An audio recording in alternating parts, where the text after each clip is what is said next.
तर विराजमान असणारे जिजामाता शिक्षण प्रसारक मंडळाचे सचिव माननीय सागर जाधव सर, आपले सर्व शिक्षक आणि विद्यार्थी मित्रांनो, आज आपल्या विद्यालयामध्ये इयत्ता 10वीचा निरोप समारंभाचा कार्यक्रमाचं आयोजन करण्यात आलेलं आहे. निरोप समारंभाच्या कार्यक्रमाचं आयोजन करण्यात आलेलं आहे म्हणजेच इयत्ता 10वीच्या विद्यार्थ्यांना आपण या ठिकाणी निरोप देत आहोत.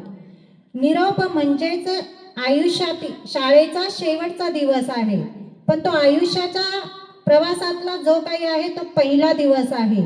या ठिकाणावरून जेव्हा तुम्हाला निरोप घेऊन जायचा आहे तर तुम्ही आयुष्याला पुढील वाटचाल करणार आहात आणि आयुष्याच्या प्रवासाला सुरुवात करणार आहात. या ठिकाणी आजचा जो दिवस आहे तो खूपच भावनिक झालेला आहे. या ठिकाणी शाळेच्या प्रांगणामध्ये नाचणारे, बागडणारे, मस्ती करणारे हे जे विद्यार्थी आहेत, हे विद्यार्थी बघता बघता केव्हा यांना पंख फुटून उंच आकाशात भरारी मारण्यासाठी ते आता सज्ज झालेले आहेत. 10वीच्या एक विषय शिक्षिका म्हणून आणि एक वर्ग शिक्षिका म्हणून मी तुम्हाला खूप जवळून बघितलेला आहे. तुमचा मस्तीखोरपणा बघितलेला आहे, तुमची दंगामस्ती बघितलेली आहे, अभ्यासाविषयीची तुमची तळमळ पण बघितलेली आहे. हे सर्व करत असताना तुम्ही अभ्यासासोबतच जेव्हा भावी आयुष्यामध्ये वाटचाल कराल त्यावेळेस सर्वच अभ्यास हा जो काही आहे तोच तुम्हाला पूर्णपणे उपयोगात येणार आहे असं नाही, तर जीवनामध्ये तुम्हाला तुम्ही घेतलेली तुमची शिस्त, चिकाटी, जिद्द आणि मेहनत यावरती यशाची शिखरं ही अवलंबून असतात. जीवन जगत असताना हसत राहा, आनंदी राहा, येणाऱ्या संकटांचा सामना निर्भयपणे करा.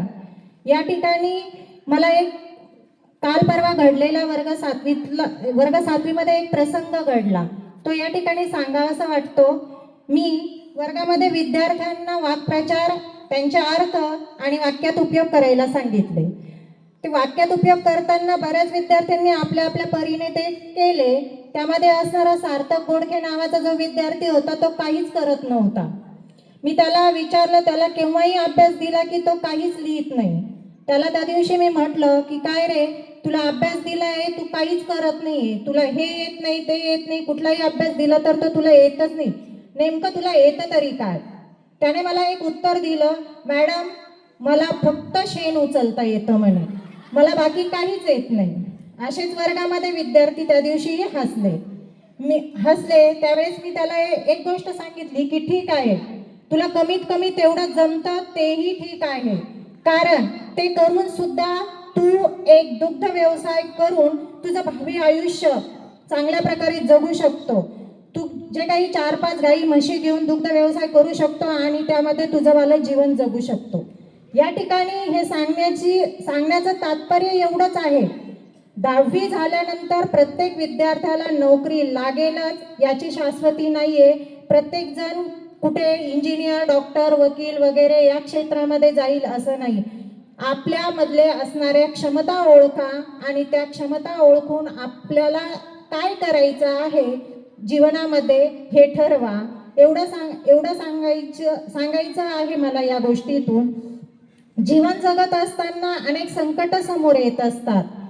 आतापर्यंत तुम्हाला तुमच्या आई-वडिलांनी पूर्ण सपोर्ट केलेला आहे, पण ज्या वेळेस तुम्ही बाहेर जाल त्यावेळेस आयुष्यामध्ये अनेक संघर्ष असतात आणि हे संघर्ष आल्यानंतर अनेक वेळेस अपयश येतं आणि अपयश आल्यानंतर माणूस खचून जात असतो.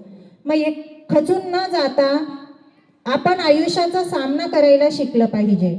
या ठिकाणी कवी गुरु ठाकूर यांची कविता मला म्हणावीशी वाटते.